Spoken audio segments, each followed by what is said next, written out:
We take a look at how the first month of the 2021 regular season has gone for the Baltimore Ravens next here on Locked On Ravens.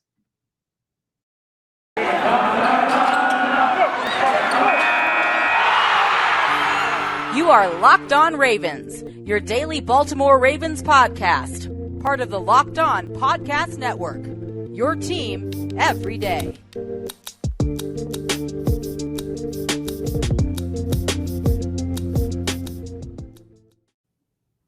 And we returned here with another episode of Locked On Ravens. I am your host, Kevin Ostreicher of Ravens Wire. We returned here a Purple Friday edition of the show. Now, unfortunately, there's no football on Sunday for the Ravens.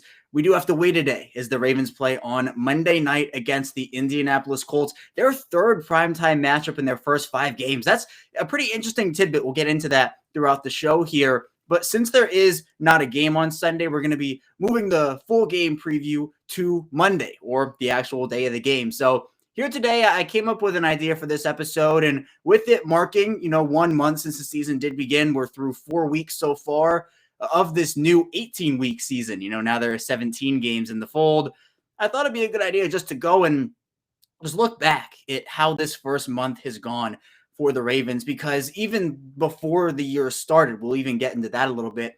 It's been wild. I mean, the games have been wild. The injuries have been wild. Everything about this year so far has been wild for the Ravens. So in the second and third segments, that's where we'll do our recap. We'll look at weeks 1 and 2 in the second segment, just kind of go through a bit of the box score team stats, how they performed, what happened, and just where they grew from week to week. And then in the third segment, we'll take the same idea, but just look at weeks 3 and 4 in those games. And then here in this first segment, I do want to talk about just, again, Ravens news, notes, and quotes. The Ravens released their first injury report for the week yesterday. So getting into who practiced, who didn't, who returned, and stuff of that nature. And then also getting into a few quotes as well. So to recap, in the first segment, Ravens news, notes, and quotes. In the second segment, reviewing weeks 1 and 2 of the 2021 season for the Ravens.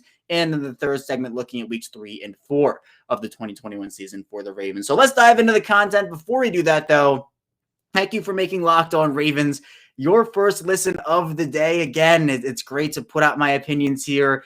And for everybody listening, whether it's your first time listening with us or your 200th, 350th, 450th episode with us, you've been with me the whole way, I appreciate you all. Be sure, if you're following along with us here in video form on YouTube, to like the video, hit the subscribe button. We're getting a lot of new subscribers, and I really appreciate that. The goal here on Locked On Ravens is 1,000. So if you like the content, be sure to hit the like button and subscribe. And if you're following along in audio form, so Apple Podcasts, Google Podcasts, Spotify, be sure to follow the show for updates. Also be sure to follow my personal account on Twitter. That is at ChaosStriker34. I put out Ravens news, analysis, updates, historical perspectives, free agency analysis. I live game tweet and much more. And also the Locked On Ravens Twitter account, which is at Locked On Ravens. So with all that being said, let's dive right into it here, starting off with the Ravens news, notes, and quotes. I want to start off with the injury report first, because look, regardless of how the season goes for Baltimore, injuries are going to be a storyline. It's either going to be, there were too many injuries to overcome, or hey, they overcame injuries. And right now, they've overcome injuries an absolutely tremendous amount. And we're going to kind of get into how perceptions have kind of shifted and morphed around this team over the course of this first month in the second and third segments. But here for this week 5 matchup, I have the injury report right here. I'll just run through it and we'll talk about it. So did not participate. Outside linebacker Justin Houston with a rest day. Same thing with cornerback Jimmy Smith. He was a rest day as well. Tackle Ronnie Stanley with an ankle did not participate. Safety Geno Stone with a thigh did not participate. Tackle Alejandra Villanueva with a knee did not participate. And safety Deshaun Elliott returned to practice with his quad injury in a limited fashion. So let's start off with the good news first, because Deshaun Elliott returning to practice is a huge, huge deal. Now, obviously, it's still up in the air to determine whether he will play or not, but it can't be understated that his return is a big deal and a great sign for him. The Ravens, I think, missed Elliott last week against Denver, and he's kind of been in and out of the lineup because of injuries. He'll get injured in the game. He got injured with a concussion in week 2 against Kansas City. Week 3 against Detroit, comes out with that quad injury and just misses week 4 altogether. So Brandon Stevens did a great job filling in for him, but I think that Deshaun Elliott his presence on the field is going to be so huge, and it has been huge. He and Chuck Clark complement each other so well, and I think that overall, you look at the duo that they are, and I'll say it again. I tweeted out, I think it was in August or maybe July, that, hey, look, Chuck Clark and Deshaun Elliott have the potential to be one of the best safety duos in the NFL in 2021, and I got a lot of flack for it, but Chuck Clark has been playing out of his mind, and Deshaun Elliott has been playing really well as well. I mean, you look at how these two perform next to each other. I'm excited to get Elliott back in the fold for the Ravens, but Brandon Stephens is showing that, hey, after transitioning from running back to corner and then corner to safety, more of a versatile defensive back role, he's been able to hold his own. Jimmy Smith also getting a few reps at safety there too. But yeah, Deshaun Elliott's return, very big.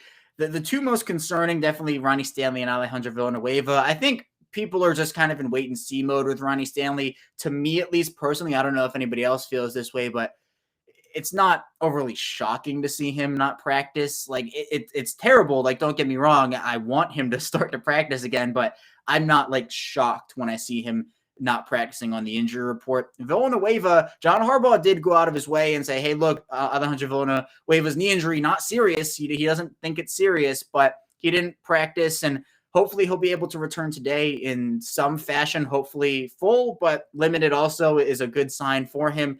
If Villanueva is unable to go, and obviously Stanley as well, you have Patrick McCary there on the right side, but who's going to play left tackle? Is it going to be Andre Smith? The Ravens protected David Sharp on the practice squad. He's a tackle, so maybe it's him. Adrian Ely, does he get a shot to move over to the left side? It feels like it'll be Andre Smith because he knows the system. Smith, he's an up and down player. He hasn't really played that well.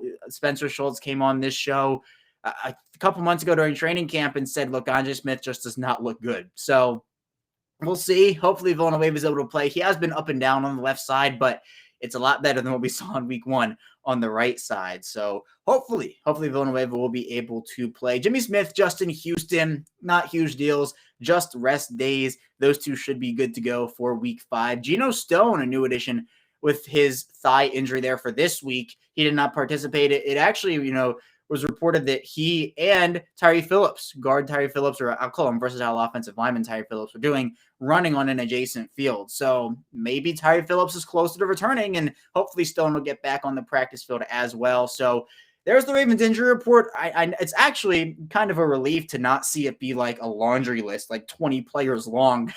That last one leading up to the Broncos game, like 20 people were on it, whether they were just questionable full participants and whatever, but it's good not to see Lamar Jackson on there, obviously, and some other guys also. It seems like they're getting back to full strength just a little bit. They're not there, and look, honestly, they never will be this year because of Dobbins and Edwards and Peters and the like, but slowly they are getting closer. Another player who people are excited to potentially see is Rashad Bateman moving into the quotes part of this. And John Harbaugh, when asked about it, because it's a question that he's been asked about a lot, did say that, yeah, look, we don't know. He pretty much, kept it pretty bland and just said that he's not going to commit to it. He said, we'll have to see.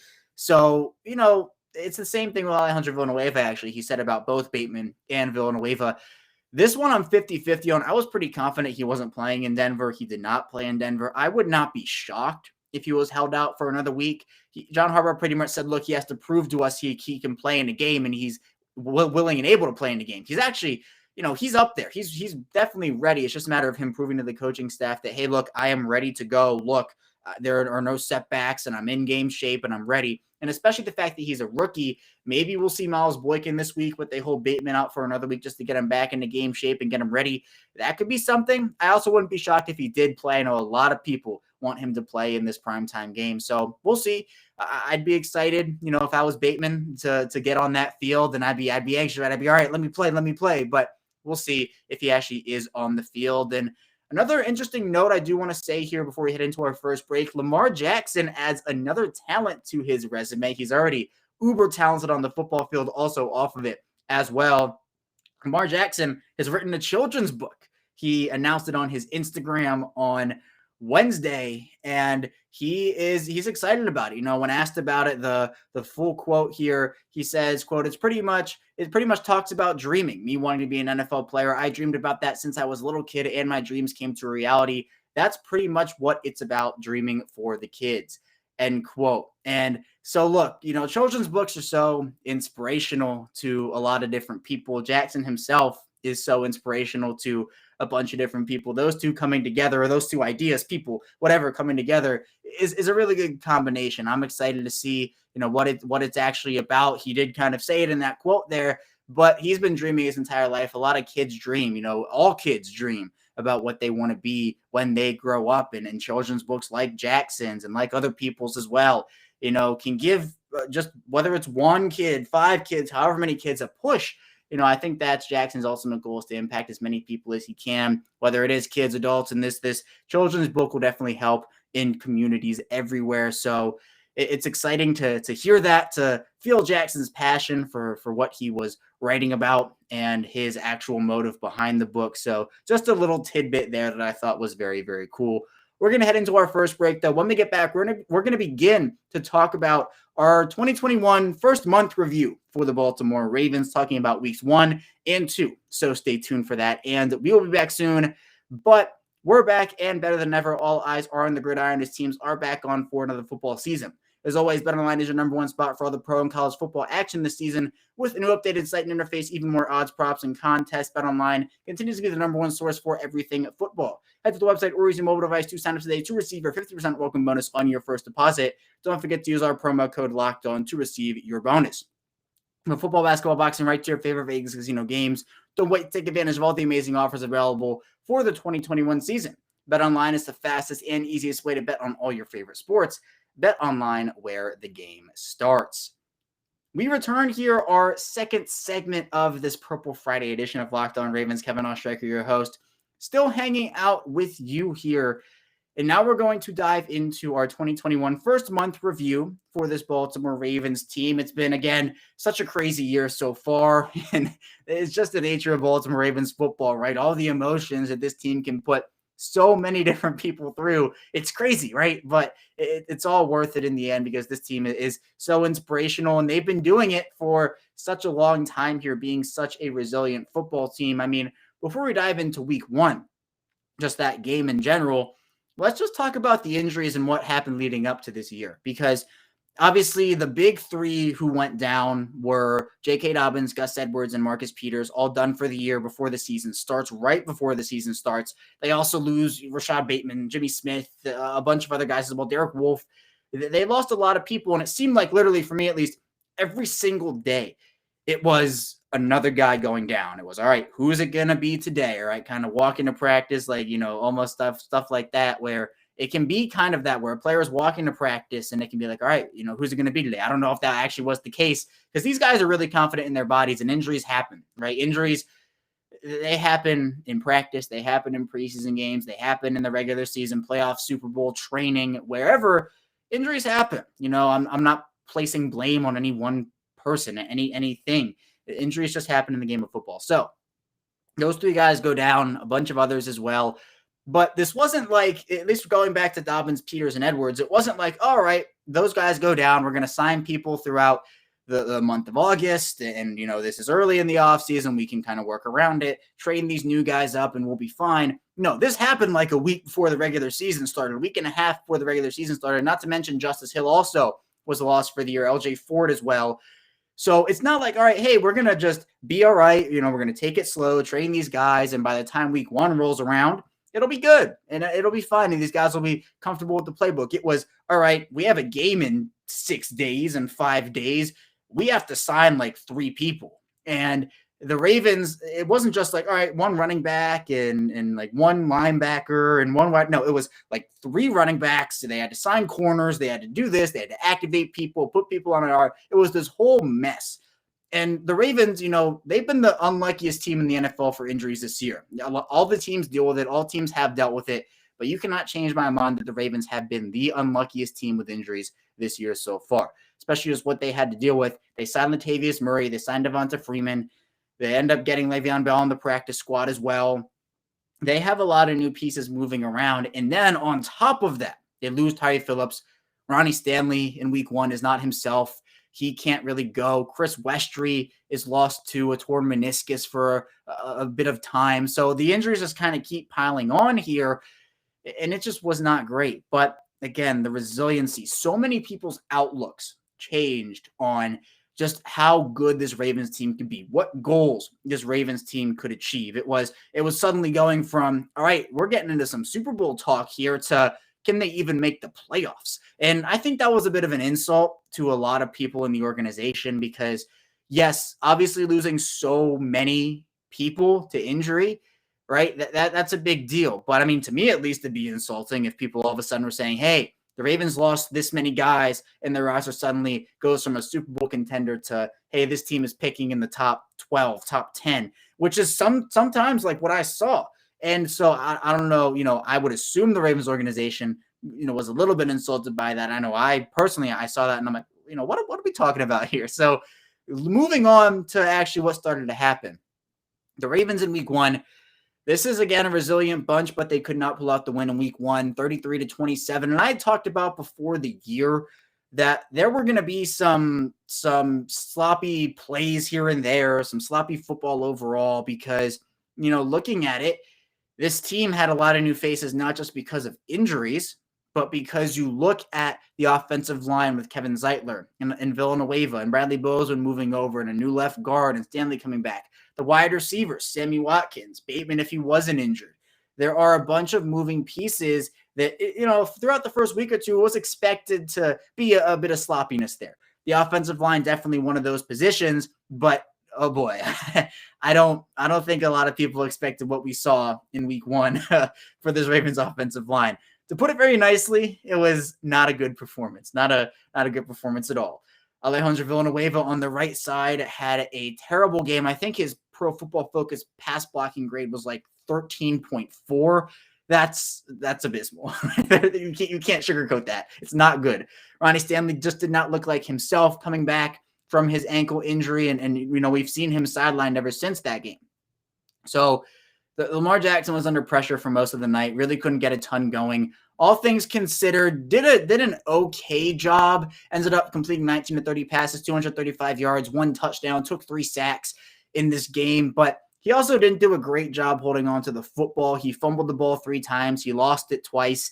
So definitely a time where we hadn't really seen Lamar Jackson fumble all that much, unless we go back to his rookie season where he had tons of ball control issues there. He was fumbling a ton, and he kind of cleaned it up over his second and third years. But week 1, those 3 fumbles didn't give a lot of people a ton of encouragement there. Didn't throw an interception in this one, but still, the Ravens did do pretty well on the run game, all things considered. Average 5.6 yards per carry as a team. Marquise Brown for 6 receptions for 69 yards. Sammy Watkins was the one, 4 receptions for 96 yards. He played a really good game. But the defense also could not hold it in the fourth quarter and overtime. The Ravens, they take the lead, and then the defense allows the Raiders to go down the field in like 2 plays and kick a game-tying field goal. In overtime, it wasn't much better. The Zay Jones touchdown, just they should have won the game, but they didn't. And the ball just didn't bounce their way. Sometimes it bounces their way, and you can get lucky, literally bouncing. We'll talk about that in week 3 with the ball bouncing off the crossbar, but this time it just didn't. And pulling up the team stats, because there are a couple that I want to track throughout the course of the month here. The Ravens were not good on third down. They were 3 of 12 on third down. Meanwhile, the Raiders were 7 of 15. The Ravens also lost the time of possession battle by about 2 minutes, 32 minutes, 14 seconds for the Ravens, and 34 minutes and 8 seconds for the Raiders. Yeah, it was not an ideal end to the game. It was a game where the Ravens had the lead, and then they gave it up, and then it was just all this different stuff going on. The pressure, though, Yannick Ngakoue, Max Crosby, Carl Nassib, the pressure was the defining factor in this one, and that is why they did not win the football game. So now they're 0-1, right? It was a crazy wild finish. Heading into week 2, they are staring 0-2 square in the face as they gear up to take on a Kansas City Chiefs team that they had not beaten in 3 years. They're having a bunch of different, I don't know, at least I'm having a bunch of different flashbacks to the 4th and 9, 4th and 13, with Mahomes rolling out, throwing to Tyreek Hill. I can't remember the exact number, but it was 4th and long. And then you have the games where the Ravens dig themselves into a hole, and you have Patrick Mahomes coming to town. The defense couldn't figure out Mahomes over the first 3 seasons. The offense had struggled against Kansas City's defense to an extent. So literally the people are already writing off the Ravens and saying, yeah, this team's going to get blown out by like 30 points. This is going to be an 0-2 team by the end of week 2. I had predicted them to lose this game, but I had said it was going to be close and that the Ravens were going to lose by like a touchdown. I think I said 33-27 actually, which was the score of the Raiders game in week 1. So week 2 comes around and the Ravens shock the world. It was a crazy, wild, unbelievable game. Kansas City gets out to a 14-7 lead in the first quarter, and all of a sudden it's, the Ravens can't play from behind no matter if it's 3, if it's 7, if it's 14. Well, the Ravens come back. They win 36-35. Odafe Owe comes up huge, forcing a fumble on Clyde Edwards. So they're splitting Orlando Brown Jr., former Raven, and Joe Thuney to punch that football out. Lamar Jackson on an incredible 4th-and-1 play where he gets that first down. He wills himself. The game is over. M&T Bank Stadium, electric. Hopefully we see that same electricity on Monday night. If you're going to that game on Monday night, bring the electricity. It's going to be a good one for sure. But getting back to the Kansas City game, Lamar Jackson, pretty good performance overall. 18-26, 239 yards, 1 touchdown, 2 interceptions. It was pretty good. He wasn't overly like spectacular, but he made big throws where it mattered. He did throw the 2 interceptions. Those are things, again, we look through 2 weeks. Lamar Jackson has 3 fumbles, 2 interceptions. So people want him to get down on the turnovers. We'll talk about that in the final segment and just how he ended up doing that. Lamar Jackson led this team 16 carries for 107 yards and 2 scores. Tyson Williams, 13 for 77. Marquise Brown, huge game for him, 6 receptions, 113 yards, and a score. But again, we're kind of tracking those stats, right? Third down was a much better story for the Ravens. In fact, it was pretty much night and day between what we saw against the Raiders versus the Chiefs. 6 of 11 on third down for the Ravens, 1 of 6 on third down for Kansas City. So you kind of flip it there. It's like, all right, the Ravens have a bad game in week 1 on third down. Their opponent has a good one. Week 2, the Ravens have a good game on third down, and their opponent has a bad one. So it's kind of things like that that help teams win games. The Ravens, penalty-wise, wasn't a great game, 8 for 55. Kansas City had 5 for 46, but the Ravens dominated the time of possession battle.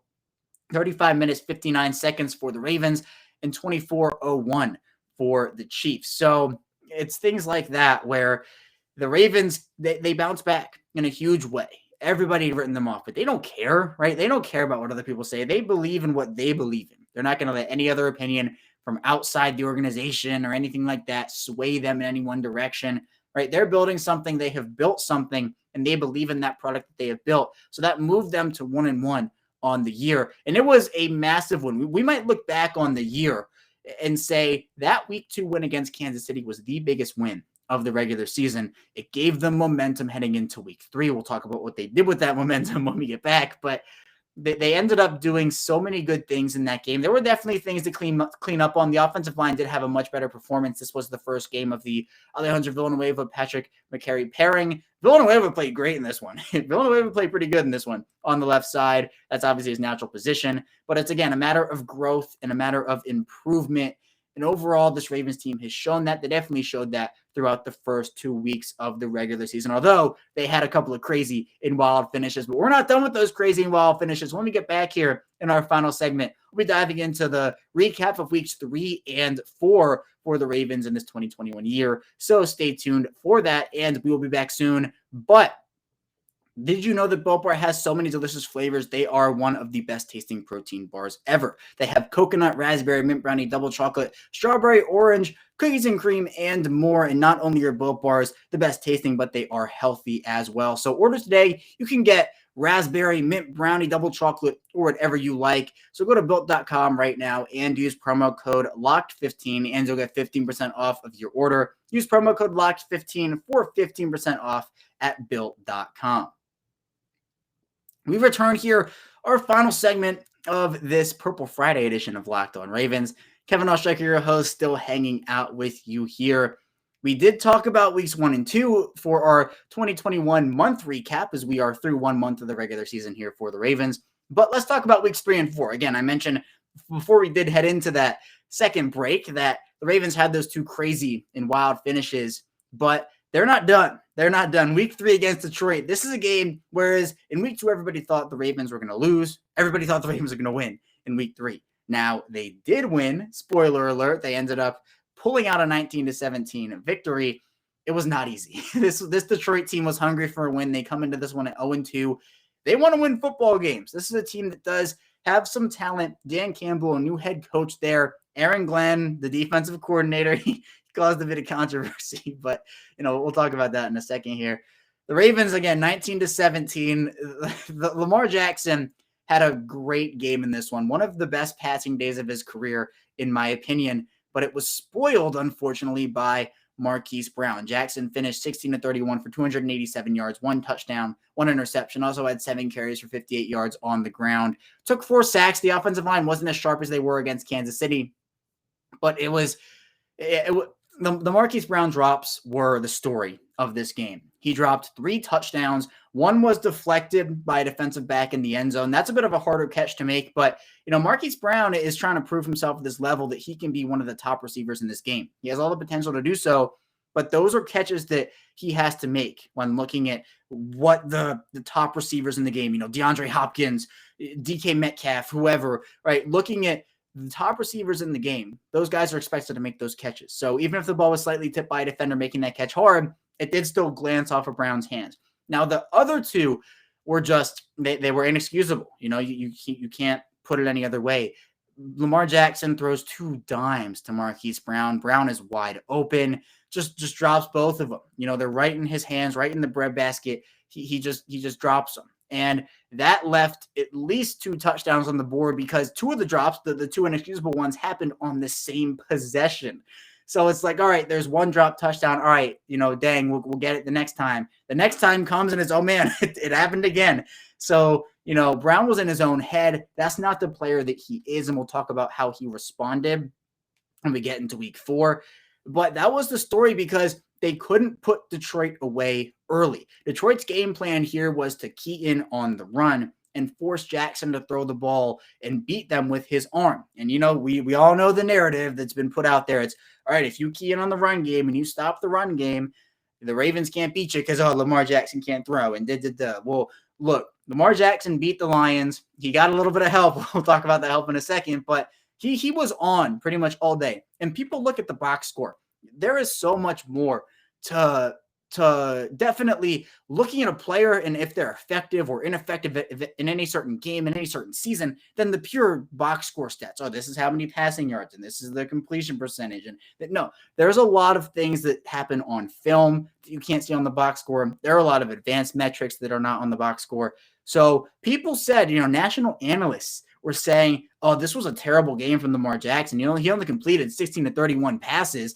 That's not what it was. Jackson had a great game throwing the football. I was impressed. But obviously the big story here, aside from the drops, that was the bad story. The good story, Justin Tucker hitting the NFL record 66-yard field goal as time expired, hitting off of the crossbar. I thought it bounced back into the field of play. I thought it was no good. And all of a sudden it goes in. It goes the other way. The Ravens win the game. Pandemonium. Lamar Jackson and Sammy Watkins convert a key 4th and 19. Just unbelievable. The Ravens had everything going for them on that last drive. Obviously, the controversy of, the delay of game. Well, the delay of game wasn't called, and honestly, I don't think it should have been if all the rules that the people have put out there over the past couple of weeks have been accurate, where the clocks aren't synced up or whatever. I don't know, but the game was not called on that play. The penalty was not called, so that is what it is.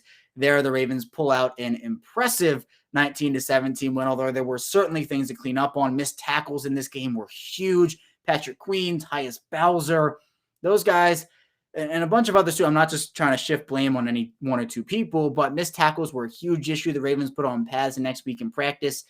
They've been a decent pressure team this year. They actually haven't been as bad as I think people think they have been pressuring and sacking the quarterback, but they do have to improve their tackling, and that is still true in week 4 as we move into week 4 and talk about the Ravens. This was also impressive, 23-7 win over Denver, and there were a lot of players and a lot of teams, Denver players were very optimistic about their chances, but, they respected the Ravens as an opponent, and Von Miller, for one, said in the press conference in an interview that, yeah, look, this is going to be a tough test for us, and said stuff along those lines. So going into the game, I think a lot of people actually picked Denver to win. I picked the Ravens to win personally.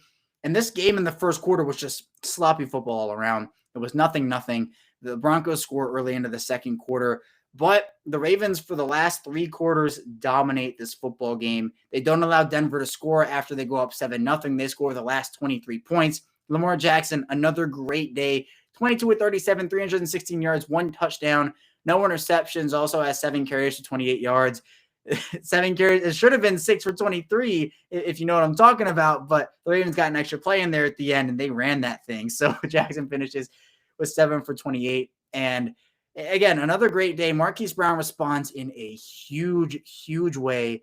4 receptions, 91 yards, and an incredible 49-yard touchdown pass where he dives into the end zone, leaps in there, corrals that football for the touchdown. Mark Andrews had a couple of big days.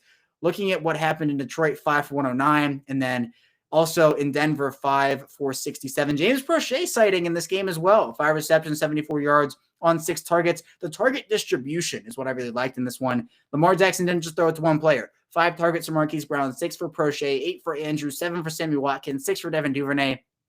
Those are the types of games I'd like to see moving forward from Jackson, where it's not him force-feeding. We've talked a lot about on the show, at least last year, about the fact that, I would ask questions to people I was interviewing. I'd say, all right, whose game is it going to be this week? Is it going to be Marquise Brown? Is it going to be Mark Andrews? Lamar Jackson has more weapons this season. It's been evident. Hopefully when Rashad Bateman comes back, that's another added weapon. In fact, I'm sure it will be.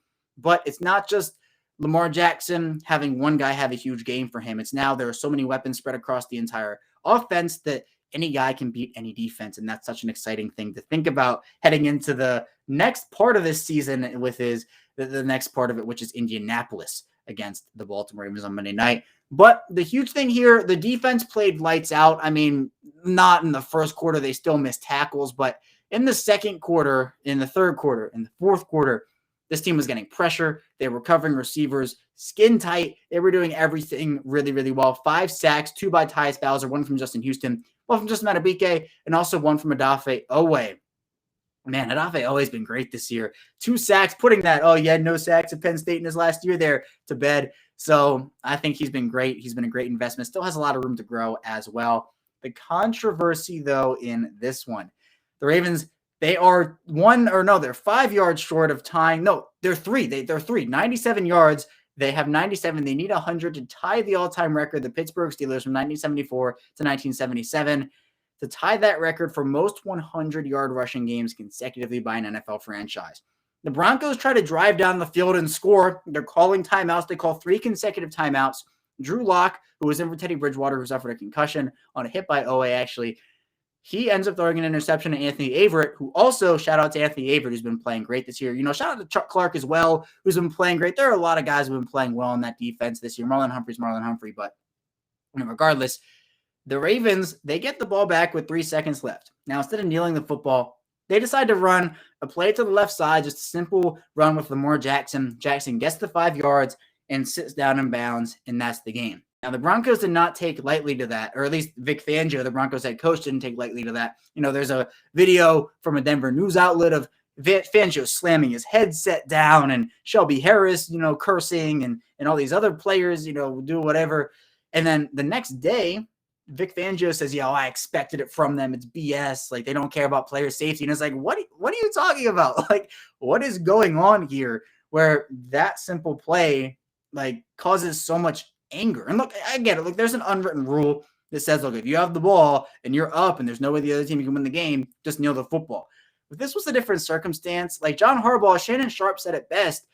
John Harbaugh's under no obligation to kneel the football. Like, he doesn't have to follow what Vic Fangio or whatever coach wants him to do. He can do what he wants to do. And, it means a lot to the coaches, it means a lot to the players, that record. So I personally just thought it was a non-issue, right? I think it was being made into a huge deal. And a lot of people agreed with it. There were some out there who was like, he just shouldn't kneel the ball. I'm like, okay, I respect that opinion, but also it's like why? Okay. So at the end of the day here, the Ravens come out with an important win. All drama aside, they are 3-1 right now, heading into week 5 against Indianapolis, prime time at home. And it's crazy because, a fun fact that I put out on Twitter is that the Ravens, they're an East Coast team, right? Well, according to Twitter, it's an East Coast team because of autocorrect. So thank you, spell check. But regardless, the Ravens is an East Coast team, have played only one, or they will have played only one 1 o'clock game, PM Eastern time game throughout their first 5 weeks. They played on Monday Night Football week 1. They played Sunday Night Football week 2. They played the 1 o'clock game week 3, 4:25 in Denver week 4, and then Monday Night Football again here in week 5. 3 primetime games in their first 5. So that's pretty crazy, to be honest, but the Ravens, they've navigated it very well. I'm very proud of this team for how they've maneuvered through their injuries, how they've kind of brought a lot of new faces in and figured out how to use them. They're still figuring it out. The Tyson Williams situation is one to monitor. They're just trying to figure out their running game at this point. But the Ravens have shown, Lamar Jackson, Greg Roman have shown that you cannot just stop the run and expect to win. If you do that, you're dealing with fire. You're playing with fire, because the Ravens can now beat you with the pass game. Not that they ever couldn't do it, but we've seen that step that a lot of people were talking about for the whole offseason. It's all right, Lamar Jackson taking that next step. Greg Roman, he'll open up that playbook. Both have happened. I've seen great growth from both. Hopefully that can continue and there's no regression. Hopefully the growth only continues. But for right now, the Ravens are sitting at 3-1 through the first month of the 2021 regular season, and I am very, very impressed. We're going to stop here, though. That's all that I have for you today here on Locked On Ravens. When we get back here on Monday after our 2-day break, we're going to be diving into our full game preview for the Ravens Monday Night Football matchup of the Indianapolis Colts. It'll be the Colts versus the Ravens on Monday night, so stay tuned for that. And I will see you on Monday.